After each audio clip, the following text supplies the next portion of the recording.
সংসদে বিএনপির একজন এমপি, যেই বিএনপি জাতীয়তাবাদে ও ধর্মীয় মূল্যবোধে বিশ্বাসী দল, যারা মদিনার ইসলাম কায়েম করতে চেয়েছে, গতকালকে জাতীয় সংসদে এই বিএনপির এমপি মনিরুল হক চৌধুরী সবার সামনে ইসলামের একটি গুরুত্বপূর্ণ বিধান পর্দাকে কটাক্ষ করেছে।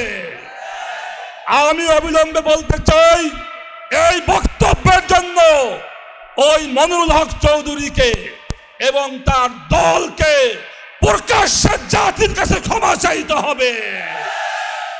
আমরা বিএনপির ধোঁকাবাজি বুঝে ফেলেছি।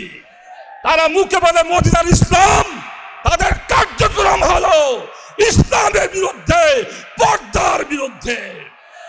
তাই সরকারকে বলবো, আপনারা ভারতের সাথে সম্পর্ক রাখবেন, তবে নতজানু সম্পর্ক আমরা মেনে নেব না। আমরা সাহসিকতার সাথে আমার দেশের স্বকীয়তা বজায় রেখে বীরত্বের সাথে সম্পর্ক রাখবেন, আমরা সেই সম্পর্ক চাই।